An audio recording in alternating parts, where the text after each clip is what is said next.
আসসালামু আলাইকুম। Hello everyone, কেমন আছেন সবাই? আলহামদুলিল্লাহ আমিও ভালো আছি। দেখতে, দেখতে রমজান প্রায় শেষের দিকে।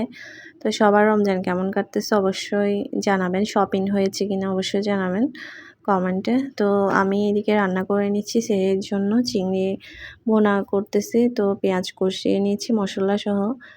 আর সেহরিতে বেশি তো রান্না করা হয় না। ২ টা বা ৩ টা আইটেম এরকমই রান্না করা হয়। বেশিরভাগ ধরুন বাচ্চাদের জন্য মুরগির আইটেম করি আর আমাদের জন্য মাছের একটা সবজি এই আরকি।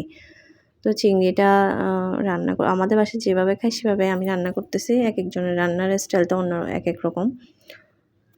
তো এটা একটু হালকা ভুনা, ভুনা করে একটু ঝোলও থাকবে। এভাবে করে আমি রান্না করতেছি আজকে চিংড়ি। তো লাস্টে ধনেপাতা দিয়ে আমি নামিয়ে নিচ্ছি। চিংড়ি ছোট বড় সবার পছন্দের। রমজান মাসে ভালোই লাগে। আর চিকেনটা ফ্রাই করে নিচ্ছি। রান্না করার আগে একটু ফ্রাই করলে আ মানে ওরকম রান্নাটা মজা লাগে আরকি। কষিয়ে রান্না করলে। তো এভাবেই করতেছি ভুনা, ভুনা করে। তো আমার রান্নাটা হয়ে গেছে। দেখেন চিংড়ি ভুনা করেছি। খেতে কিন্তু দারুণ হয়েছে। এমনি মানে লাগতেছে দেখে লাগতেছে মজা হবে না। তো এদিকে লতি রান্না করছি। আর এই যে চিকেন রান্না করছি। তো এই যে আমার রান্না হয়ে গেছে কয়েক পিস মুরগি মানে চিকেন রান্না করছি আরকি। তো এদিকে আবার ইফতারের জন্য রেডি করতেছি। ফ্রেঞ্চ ফ্রাই খাবে তো আলুটা কেটে নিচ্ছি ইফতারের জন্য বাচ্চারা। তো এদিকে সসেসটা ভেজে নিচ্ছি। আমি ইফতার আগে রান্না করে ফেলি তারপরে রান্না করার পরে আমি ইফতার আয়োজন করে ফেলি আরকি। যেহেতু আর হাতে সময় থাকে না ১ ঘন্টার সময়ের মধ্যে ১ ঘন্টা ১.৫ ঘন্টার মাথায় রেখে তারপর আমি কাজটা করে নিই আরকি যেহেতু ইফতারের সময় গরম, গরম একটু খাওয়া হয়। আর সবাই মিলে ইফতার করার আনন্দটাই অন্যরকম। আলহামদুলিল্লাহ। তো চিকেনটাও ফ্রাই করে নিচ্ছি। ছোট, ছোট কারণ বাচ্চারা সবাই রোজা রাখে। তো সবার জন্য সবাই মিলে বাসায় বানানো খাবার খেলে অবশ্যই ভালো লাগে।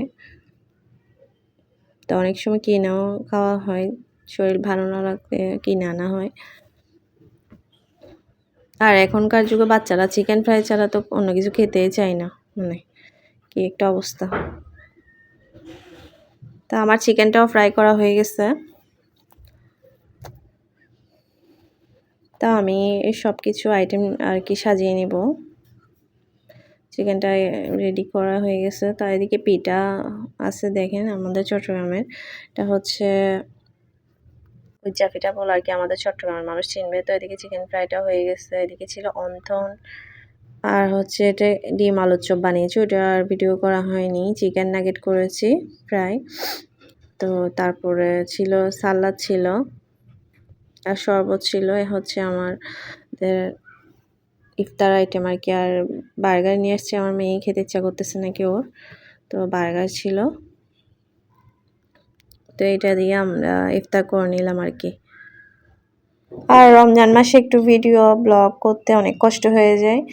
তো কি করব করা তো লাগবেই যেহেতু আমার অনেক শখের পেজ। আমি অনেক শখ করে কষ্ট করে পেজটা করতেছি। তো যেন সফলতা পেতে পারি সেটা আরকি। তো আমার ব্লগটা কেমন হয়েছে অবশ্যই জানাবেন। আজকের মতো এখানেই বিদায় নিচ্ছি। ভালো থাকবেন, সুস্থ থাকবেন। আল্লাহ হাফেজ।